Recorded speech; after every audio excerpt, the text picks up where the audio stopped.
Thanks, Jackie. I mean, one of the interesting things for me was that earlier on in the year we were saying that we'd got a financial problem, a quite significant financial challenge facing the Trust, alongside all of the other issues that we're dealing with. And I think that was kind of interpreted and reported in certain quarters, because I know it's been fed back to me on several occasions that, was there any danger that staff were not going to get paid in December? Were we going to sort of run out of cash and not be able to pay anybody? And I think that sort of, I mean, first of all, I sort of nailed that one. Yes, everybody will get paid in December and January, and sort of going forward from there. But I think what it points out is that the difficulty that we have sometimes in trying to get across to everybody that yes, we've got a very significant financial challenge which we have to address, and we are addressing. But on the other hand, sort of for people not to sort of start panicking at that and thinking that in some way or other that we've lost the plot and that we don't know sort of how to deal with this. So I think what I want to say, just to back up what Jackie's already said, is that yes, we've got a very significant financial challenge. We have to deliver some very significant efficiencies and cost improvements over the next 2 to 3 years within our trust. That's not going to get us back into a break-even position in the short term, largely because of the things that we've had to invest in to sort the issues out within the organisation.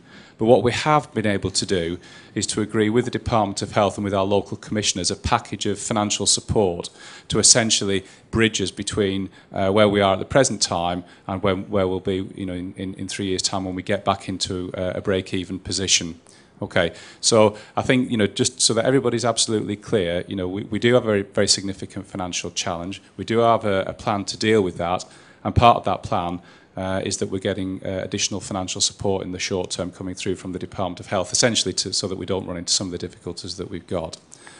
But I think, going forward, certainly next year and subsequent years, we will have to deliver very significant levels of cost improvement, certainly compared to what we've had to deliver and what we have delivered in the last 18 months. And, essentially that's going to require some difficult decisions, and it's also going to need all staff to start to engage with that. We can't make the decisions, I can't make the decisions as Finance Director about where we take costs out of our organisation without engaging properly with everybody else. So I think everybody's got a role to play to say what they think is the areas where we can identify and improve efficiency and where we can take some significant cost out of the Trust. And the sort of final thing I want to say is that this isn't just an issue that we're facing as a foundation trust.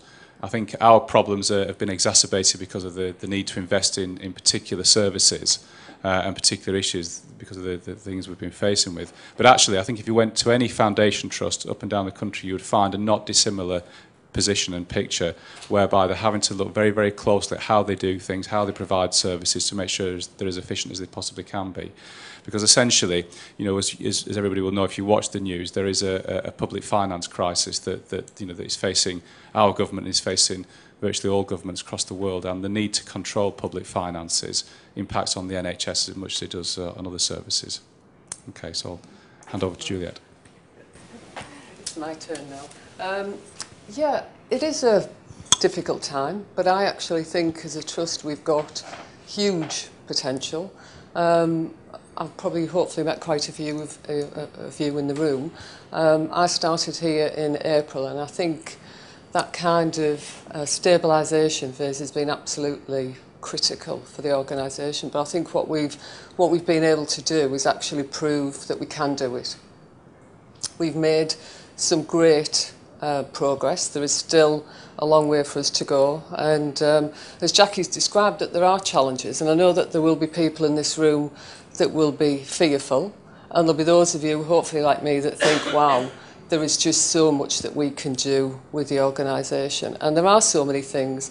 I think, we use the term efficiency and productivity, and it's doing the best that we can with what we've got. But at the heart of everything we do is quality, and we can't get away from that.